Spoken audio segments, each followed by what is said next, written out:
welcome back to my YouTube channel. Igama lami nguSibonile Mbele, and today I'm here to say thank you so much for keeping this channel together. I know it's been a minute for me post next, but thank you for coming back to the channel, watching the videos, subscribing to the channel. I really appreciate that.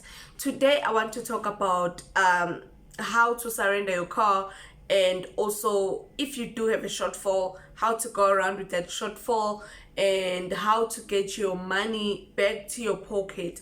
Times are hard, and there are so many reasons that can make you want to surrender your car. Not because you don't want to have a car anymore. Chances are you might, but let's talk about someone who feels like the economy has heated them, and also now they want to change a car, or they want to hold on a bit without a car. So if you are that person, let's talk about someone who says, I am paying 5,000 rands on my car, but I feel like it's too much for me. I am not able to live my best life because I have so much to pay. For instance, if you are paying a car loan that costs 5,000 rands, only the car loan, you still need to incorporate insurance in that car. Let's say your insurance is 1.5. Already you are paying 6.5. Then you have a car tracker. Let's say your car tracker costs 250 rands at most, and now you are sitting at 2.750. Every month you might pour diesel or petrol like 4 times as expensive. So every week you need to fill petrol or diesel. How much are you spending at most? Maybe 600 rands, 700 rands for you to go to work and come back to work, and maybe on a weekend you go to the mall, maybe Sunday you go to church. On Monday you need to pour again. How much are we sitting at there? We are sitting about 7,300. If you're pouring 600, we're playing roughly with money. So when you were taking your car, you did not take into considerations what I am saying right now: the petrol, the insurance, the car tracker, and all those things. Let's state that for now, because you can wash your car yourself if you're cutting cost. So when you're taking your car, they only told you about 5,000 rands, and you were sure that you can afford it and you can live your life. You still have so much, ne? Let's say you're earning 15,000 rands, for argument's sake. 15,000 rands, and you're paying for your car. Your car loan takes 7,300 rands. And how much are you left with at that moment? Around about 8,000 rands. 8,000 rands, you still need to pay your rent if you're not staying at home. If you do, cool, kudos. But probably you do have other things that you need to do. So if you're staying Guma cities and your home is in KwaZulu-Natal or Limpopo, anyway, you need to pay your rent. You need to buy your groceries. You need to buy your clothes so that at work you can, when you come to work, you look like someone who's working. I'm not saying go buy expensive, but you look presentable in front of other colleagues. So now you can still go say, I am no longer able to do what I need to do. I'm not even able to go to artists and have fun with other girls because izikole duzingimila, right? Fine. If that is a matter and you see it's okay, I want to let go of my car, but when I go to the garages, they're telling me that I need to trade in my car in a way that I give them this car, they give me another car. It's either for your shortfall, they're going to add your shortfall on a new car, or you need to pay your shortfall.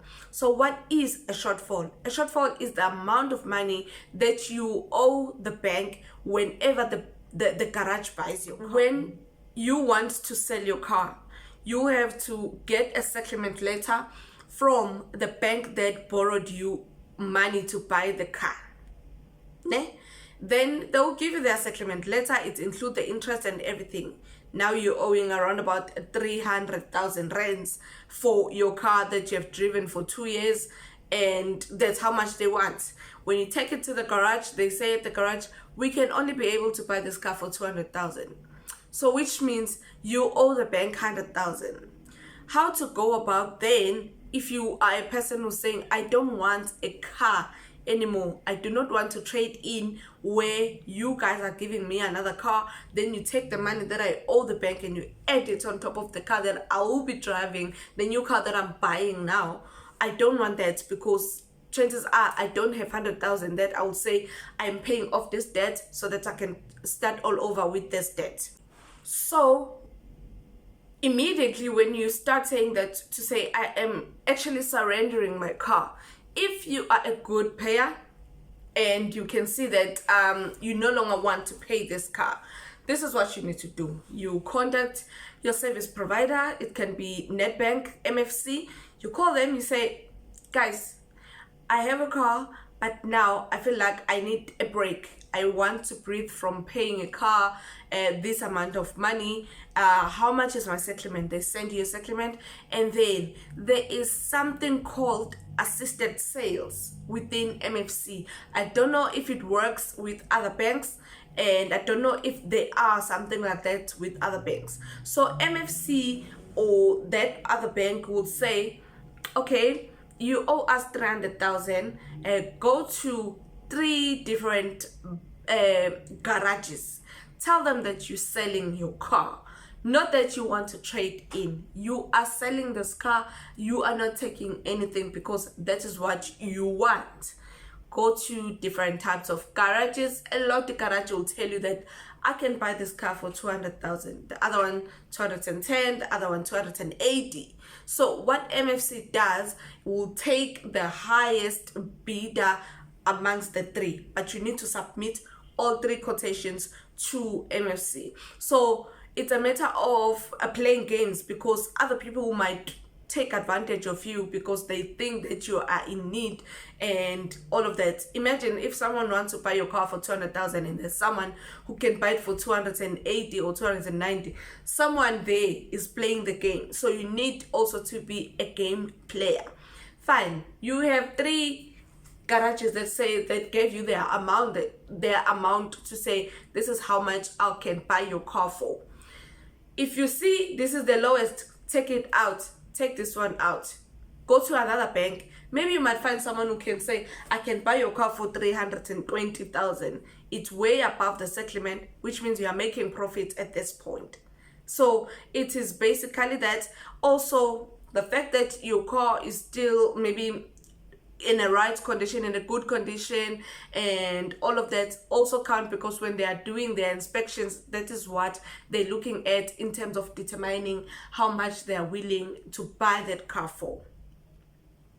Once you have done that, you send the highest quotations to MFC. Then MFC chooses the most highest among the 3 that you sent, so that that person can buy your car. After the bank have deposited the money to MFC account, then MFC contacts you with the outstanding balance, which is a shortfall.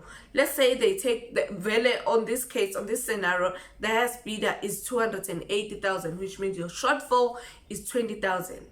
If you do have 20,000, you just give MFC their money. But if you still want to finance 20,000, they can finance that 20,000 for you, and they can even give you the period of 7 years, and then you still pay that 20,000. Maybe per month, within 20,000, you'll be paying around about 100 rands. I don't know, but I'm just making an example. 100 rands after 7 years. You have paid them with the interest though. You won't be paying 20,000 only because you have opted for them to reloan you 20,000, which means maybe you add 1,000 on top of 20,000. That will make an interest. That will make interest at 20,000 rands.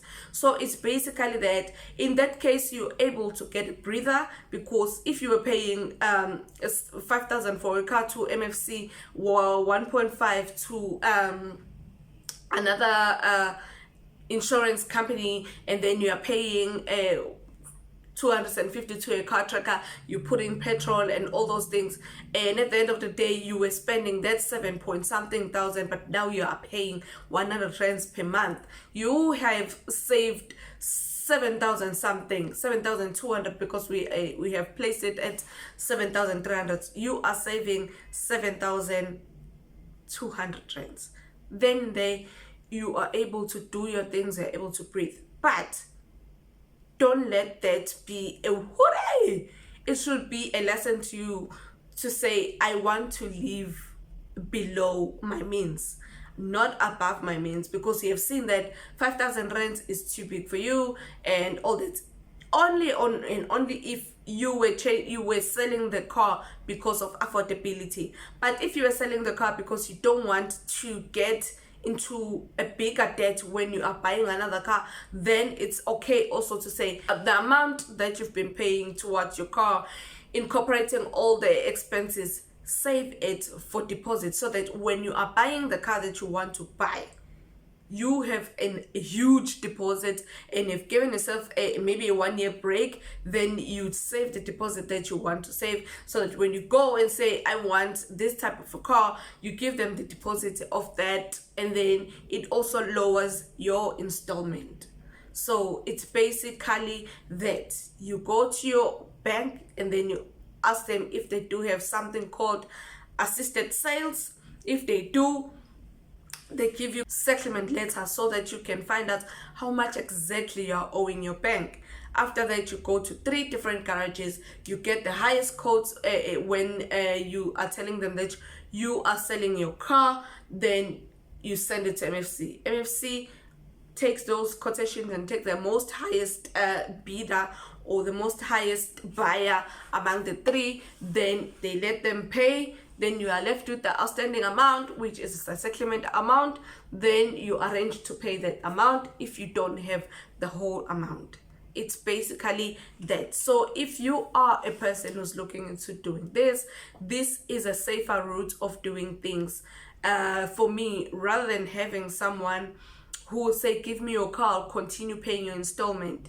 For me, that is not safe at all. That is not safe at all. And also to drive around with a car that is killing you is not safe at all. 2022 going forward, we are prioritizing mental health, because the more you broke, the more you become depressed. So we are prioritizing mental health and ensuring that we are staying healthy by looking at our responsibilities and ensure that we are on top of the game. So it's basically that. If this video really made sense to you, don't forget to give it a massive thumbs up, and also please don't forget to subscribe and comment to this video and tell us more options of how we can go about when we want to reduce debt in a most safest way and also in the most legal way possible, so that we don't try to fix one problem but at the end of the day we are creating more bigger problem. So it's basically that. And ensure that, one last thing, ensure that once the banker has received the money from the buyer, you need to arrange for the payment, the outstanding payment that you have, and you also need to ensure that they are aware that you are paying this money. At most, they will call you to arrange or send you email, then you need to respond to that email. It's basically that. Thank you so much for watching. I hope you are okay and you're staying healthy and safe. Bye.